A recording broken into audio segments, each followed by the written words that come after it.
오늘 아주 근본적인 질문 하나를 던져볼까 합니다. 인류는 도대체 왜, 언제부터 예술이란 걸 시작했을까요? 이 무려 2만 년이나 된 미스터리, 지금부터 저랑 같이 한번 추적해 보시죠. 자, 한번 보세요. 지금으로부터 약 1만 7천 년 전, 프랑스의 한 동굴 아주 깊숙한 곳에서 바로 이런 그림이 발견됐어요. 와, 정말 압도적이지 않나요? 금방이라도 이 벽을 뚫고 튀어나올 것만 같은 이 생생한 느낌. 정말 대단하죠?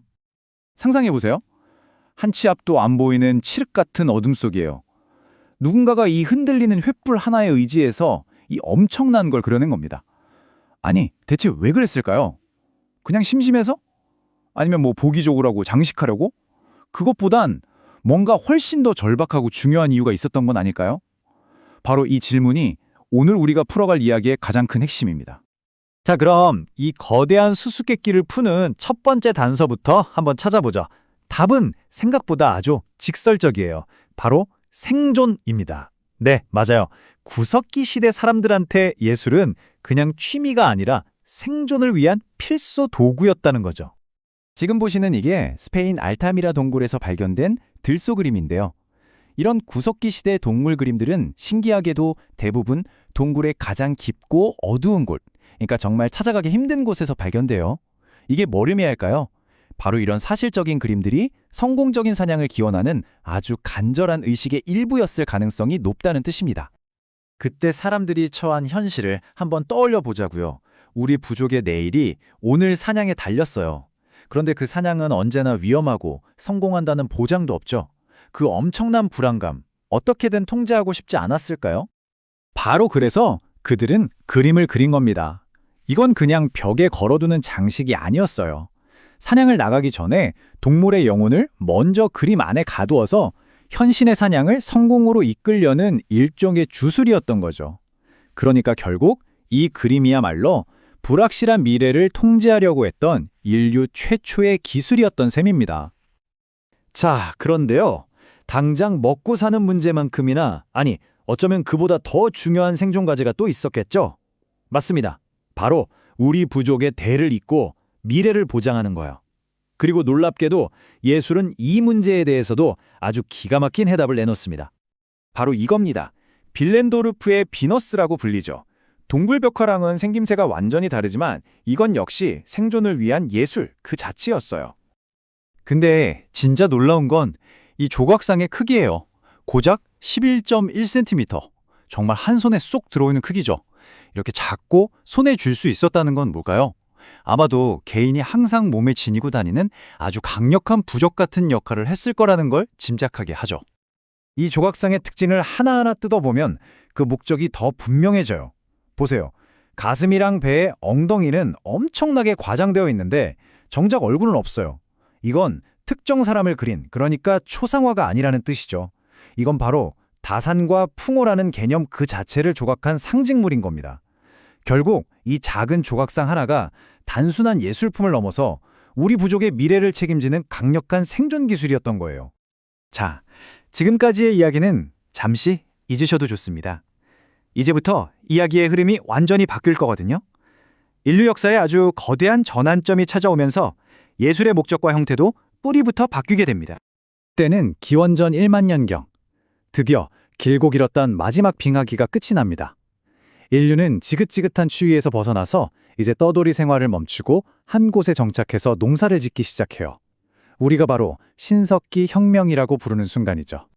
삶의 방식이 말 그대로 180도 달라진 거예요. 구석기 시대의 숙제가 예측 불가능한 자연과의 싸움이었다면 이제 신석기 시대의 숙제는 정착 생활을 하면서 생겨난 사회 안에서 질서를 만들고 다 같이 살아남는 게 된 거죠. 그러니까 인류가 풀어야 할 문제의 종류 자체가 바뀐 겁니다. 그리고 당연히 그 변화는 예술에 그대로 나타날 수밖에 없었어요. 자, 왼쪽 그림이랑 오른쪽 그림을 한번 비교해 보세요. 왼쪽은 우리가 봤던 구석기 시대의 아주 사실적인 들소고 오른쪽은 신석기 시대의 단순하고 기하학적인 그림이에요. 어때요? 스타일이 완전히 달라졌죠? 아니, 왜 이렇게 갑자기 그림이 바뀌었을까요? 혹시 그림 실력이 갑자기 뚝 떨어지기라도 한 걸까요? 에이, 절대 아니죠. 오히려 그 반대라고 봐야 합니다. 핵심은 바로 이거예요. 새로운 시대가 던져준 새로운 문제에는 완전히 새로운 종류의 예술이 필요했던 겁니다. 예술의 목적이 이제 특정 동물을 통제하는 게 아니라 훨씬 더 커진 공동체 안에서 중요한 생각과 규칙을 공유하고 사람들을 하나로 묶는 걸로 바뀌었기 때문이죠. 자, 이제 우리 여정의 마지막 단계에 도착했습니다. 신석기 시대의 예술이 어떻게 사회를 조직하고 더 나아가서 이 혼돈의 세계에서 질서를 찾아내는 도구가 되었는지 한번 살펴보겠습니다. 영국에 있는 스톤헨지를 보면 딱 감이 오죠. 이건 뭐 한두 사람이 뚝딱 만들 수 있는 규모가 아니잖아요. 수많은 사람들이 힘을 합쳐야만 가능한 일입니다.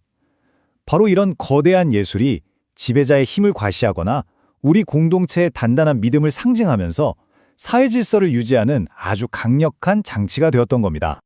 그리고 여기 한 단계 더 나아간 정말 정교하고 놀라운 유물이 있습니다. 바로 네브라 스카이 디스크라는 건데요. 이제 인류의 시선이 땅을 넘어서 저 광활한 하늘로 향하기 시작했다는 증거예요. 시간을 이해하고 혼돈 그 자체로 보였던 우주에서 어떤 질서와 규칙을 찾아내려고 했던 거죠. 이 원반에 새겨진 것들을 보면 와, 진짜 입이 떡 벌어집니다. 저기 저 황금 원반은 태양이나 보름달, 초승달도 보이고요. 저기 7개 별 무리는 플레이아데스 성단, 심지어 양쪽에 있는 호는 동지와 하지 때 해가 뜨고 지는 범위까지 정확하게 표시한 거예요. 이 말은 청동기 시대 사람들이 벌써 이 정도의 천문학적 지식을 가졌고 예술을 통해서 자신들의 세계를 질서정연하게 이해하려고 했다는 아주 명백한 증거인 셈이죠. 자, 그럼 한번 정리해 볼까요? 사냥의 성공을 비는 주술에서부터 시작해서 종족의 번성을 기원하고 더 큰 공동체를 하나로 묶고 마침내 저 하늘의 질서를 이해하려는 시도에 이르기까지 예술은 결코 그냥 예쁘라고 만든 장식이 아니었습니다. 언제나 그 시대가 마주한 가장 중요한 문제를 해결하기 위한 인류의 가장 창의적인 기술이었던 겁니다. 수천 년 전 어떤 사람이 이렇게 벽에 자신의 손을 대고 그 흔적을 남겼어요. 마치 우리에게 말을 거는 것 같지 않으세요? 나 여기 있었어. 우리도 여기에 이렇게 살았다고. 과거와 현재를 잇는 정말 강력하고도 지극히 개인적인 메시지인 거죠. 그들에게 예술은 생존 그 자체를 위한 가장 중요한 기술이었습니다. 그렇다면 지금 이 시대를 살아가는 우리들의 예술은 과연 우리 자신에 대해 그리고 우리가 지금 마주한 문제들에 대해 무엇을 이야기해주고 있을까요?